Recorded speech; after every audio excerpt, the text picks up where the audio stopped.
Court में discussion हुई जो पुलिस वाले या बाकी पर्दों के पीछे खड़े होते हैं। देखिए, कोर्ट के सामने सारा केस था, जो जमानतें खारिज हुई, जो वहाँ डिले किया गया, वो तमाम बातें बताई गई और रूल ऑफ कंसिस्टेंसी जो है उसको प्रिवेल किया है। अदालत ने हमारी जो टीम है उससे यही पूछा है कि आप इस नुक्ते के ऊपर बताइए, तो सलमान सफदर साहब ने उसके अंदर बिल्कुल वाज़ेह तौर पर बताया कि बाकी मुकदमात में जमानतें जो हैं वो इमरान खान साहब की भी हुई हैं और 9 मई के केसेस के अंदर 3 लोगों की सुप्रीम कोर्ट में जमानतें जो हैं वो कन्फर्म हुई हैं, जिनमें एजाज चौधरी साहब थे, हाफिज फरद थे और एक और थे।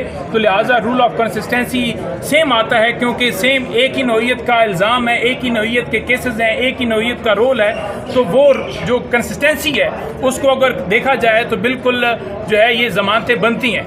तो ये अदालत के अंदर बैठे हुए 3 मुअज़्ज़ज़ जजेस साहबान ने वहाँ फौरी तौर पर जब ये बहस जारी थी तो अदालत ने कहा कि ठीक है जी, समझ आ गई, आपका पॉइंट आ गया, और साथ ही उन्होंने कहा जी कि हम आपकी दरखास्तें जो हैं वो कबूल करते हैं। तो उन्होंने दरखास्तें हमारी कबूल कर ली हैं और खान साहब की 8 मुकदमात के अंदर जमानतें कन्फर्म हो गई।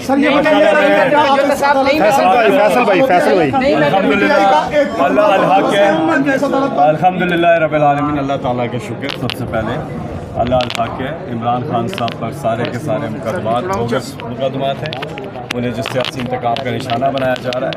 दुनिया की तारीख में इतने ज़्यादा मुकदमे डबल सेंचुरी से ज़्यादा। मेरी बात सुने माशाअल्लाह आज जो ये फ़ैसला आया है अल्लाह हक है, सच का खुदा है। और अब जो अलकादर केस है जिसके ख़िलाफ़ अपीलें जो सज़ाओं के ख़िलाफ़ दायर की हुई हैं हाई कोर्ट में, वो जनवरी में दायर की हैं। आज अगस्त ख़त्म होने वाला है अभी, और अभी तक वो समाअत नहीं हुई। तो हम यहाँ से डिमांड करते हैं कि जल्द वो भी मुकर्रर करें, वो भी बोगस केस ख़त्म हो जाएगा, फिर इमरान खान साहब रिहा होंगे इंशाअल्लाह। और अल्हम्दुलिल्लाह जितना अल्लाह का शुक्र अदा करे वो कम है माशाअल्लाह। नहीं, मैं तो साहब ये बताइएगा, 8 जमानतें मंजूर होने के बाद खान साहब की रिहाई कब है? क्योंकि एक शायद 9 मई मुकम्मल तौर पर दफन हो चुका है। बिल्कुल दफन हो चुका है। अब ये क्या करते हैं और अपनी इज़्ज़त कैसे बचाते हैं ये इन पे मुनसर है। 9 मई पहले दिन ही दफन हो जाता अगर इनके पास सबूत होते। इन्होंने इतना ववेला मचाया, ठोस सबूतों की बिना पे, ठोस शवाहिद की बिना पे, जो इनकी बार बार अगर आप कोर्ट ऑर्डर्स देखें, चाहे इन्होंने ATC से कोई चीज़ रिजेक्ट करवाई है या इन्होंने हाई कोर्ट से रिजेक्ट करवाया है, कोई बेल ऑर्डर वगैरह जब उसको ये कैंसिल करवाते थे या उसके लिए सुप्रीम कोर्ट जब भी आए हमारी बेल कैंसिलेशंस के लिए, तो इनका क्या था जी कि हमारे पास बड़े कोई ठोस सबूत मौजूद हैं। और जब सबूत मांगे जाते हैं तो कभी इनके पेटों में दर्द शुरू हो जाता है, कभी इनका कोई मर जाता है, कभी ये फातिहा ख्वानियों पे निकल जाते हैं, कभी ये मुल्क से बाहर चले गए होते हैं उम्रों पे। और जब ये हशर इनका ये होता है कि जब उम्रा पे किसी गवाह को कहा जाए ना कि आओ ज़रा अल्लाह के घर में खड़े हुए यहाँ सबूत दो, तो वो उसकी टांगें कांपने लग जाती हैं कि नहीं जी मैं तो इस वक्त ये सबूत नहीं दे रहा। क्यों? क्योंकि आखिर कहीं तो आपको ये मानते हैं ना बहैसियत मुसलमान कि अल्लाह की पकड़ आ सकती है। तो अभी भी कुछ नहीं बिगड़ा, अभी भी कुछ नहीं बिगड़ा।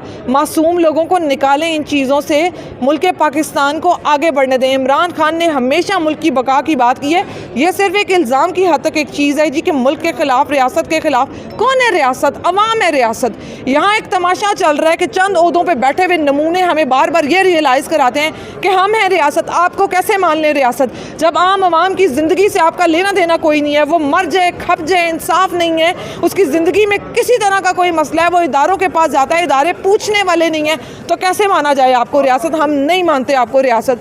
आप पहले आम आवाम की ज़िंदगी से जुड़े उन लोगों की ज़िंदगियों से जो आपको टैक्स देते हैं, एक टॉफ़ी पे, एक सर्फ के पैकेट पे, एक कपड़े पे, एक जूते पे, आप सिर्फ पैसे लेने के लिए। हमने ये मुलाजिम सिर्फ अपने ऊपर केसेस करवाने के लिए रखे हुए हैं। तो ये अब चीज़ें इसी तरह चलेंगी।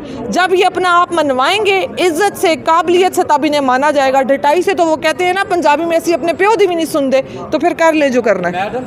परेशानी की खबर तो थी, लेकिन हर रोज़ हम एक आग के दरिया से गुजर रहे हैं।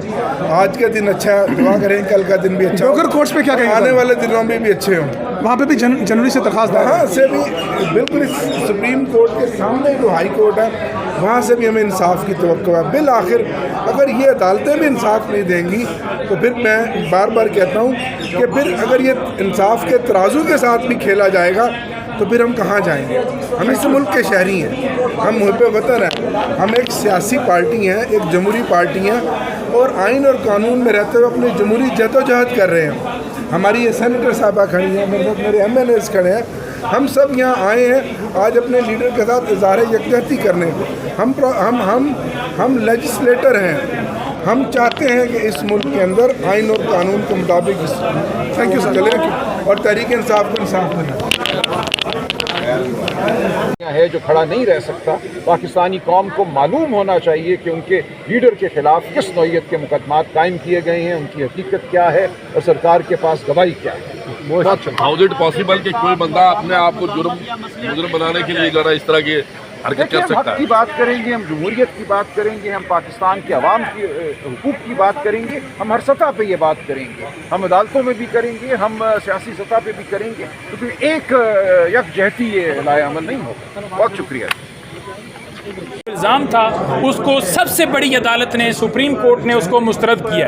तो पूरी कौम को इसके ऊपर मुबारकबाद है कि अल्हम्दुलिल्लाह हक और सच की फतह हुई है। और ये ट्रायल कोर्ट्स के अंदर जितने केसेस हैं उनमें भी अब ट्रायल कोर्ट्स को देखना चाहिए कि जब सबसे बड़ी अदालत ने उस साजिश के इल्ज़ाम को मुस्तरद कर दिया, जो ये एविडेंस लेकर बैठे हुए थे कि हमारे पास मटीरियल मौजूद है और वो एविडेंस ना नीचे पेश कर सके ना ऊपर पेश कर सके, जब सुप्रीम कोर्ट ने फैसला दे दिया है तो अब इन केसेस का कोई जवाब नहीं बनता कि वो खान साहब को मजीद जेल के अंदर इन मुकदमात के अंदर रखें। अब जहां तक बात